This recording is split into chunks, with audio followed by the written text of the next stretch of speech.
Hello, I've accumulated a few random bits of video from various drawings and paintings which I've done in the last couple of weeks, so I've just popped them together into one video.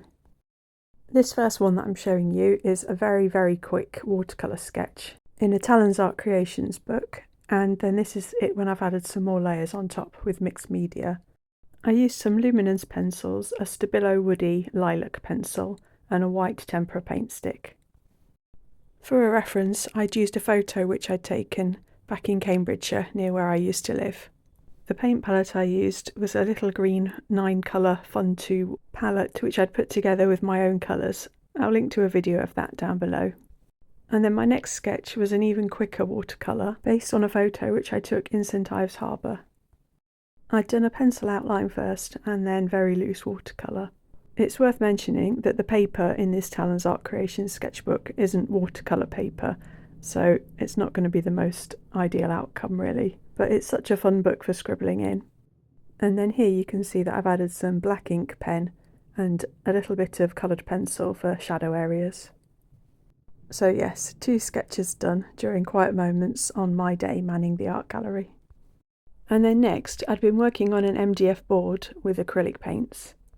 I'd previously done a painting similar to this on paper, just a really simplistic kind of primitive style one, and I'd really enjoyed it, so here I was just having a go at another one. It's looking out from St Ives Harbour. I use a mixture of Winsor & Newton, Galleria and professional paints, and some golden heavy body and fluid paints.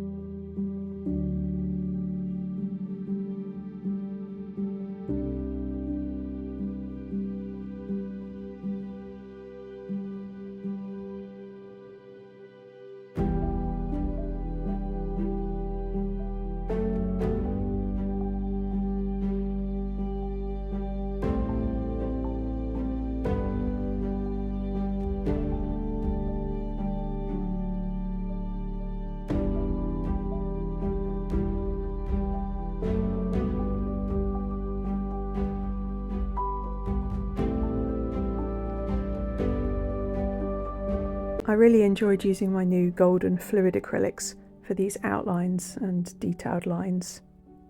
They're really pigmented and the perfect consistency for this kind of thing.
I also tried out my new Caran d'Ache Neo Arts on top of the acrylic, and it sticks fine, but it just didn't have a consistency that I like the look of.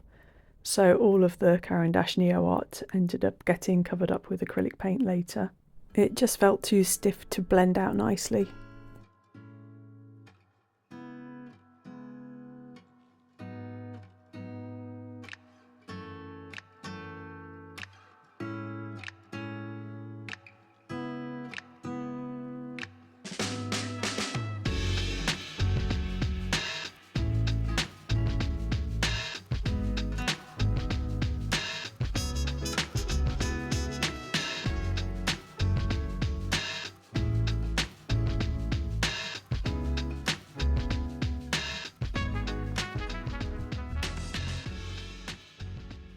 I wasn't particularly thrilled with how this one turned out. I think I preferred the original version, which I did on paper.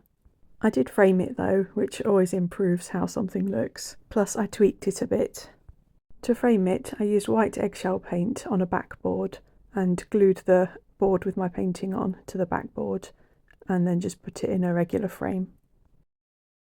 And then lastly, I did a soft pastel painting of St Michael's Mount. For this, I used Canson Mi-Teintes velvet paper and Sennelier and Unison soft pastels. I'll link down below to the sets which I used. For the blending, I used either a scrap of cotton fabric, which you can see here, or my fingers, or an eyeshadow applicator type tool. You can see that I also used a ruler with pencil to give me my horizon line. I'll just take the opportunity here to point out again that I'm not an experienced soft pastel artist, or in any other medium for that matter. Other than a handful of 3-day art courses which I've been on, I'm self-taught. I'm not doing these videos to try and teach other people how to do things. I'm certainly not claiming these are tutorials or anything like that. I'm simply showing people my own processes and what I get up to in my art journey. I think that because now I have a number of subscribers on this channel, that some viewers think I'm trying to tell people what to do and leave quite critical comments saying that I'm not doing things properly or I'm not very good. And that's fine, but just to say that this is the stage I'm at and I'm not claiming anything more than that. So a while back I bought one of the sets of Unison greys, and I recently bought the second set of Unison greys, which includes more yellows and blues, and I've really enjoyed using both of these sets for the sky, sea and sand. I feel like I've got a really good range of landscapey colours now. In this picture then, I'm just filling in all of the areas pretty roughly, getting the background colours in. And then I'll overlap these with more details such as St Michael's Mount itself and the light on the sea.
I think I still would like to tweak this one a bit more, but that was enough for one session. That took me about an hour.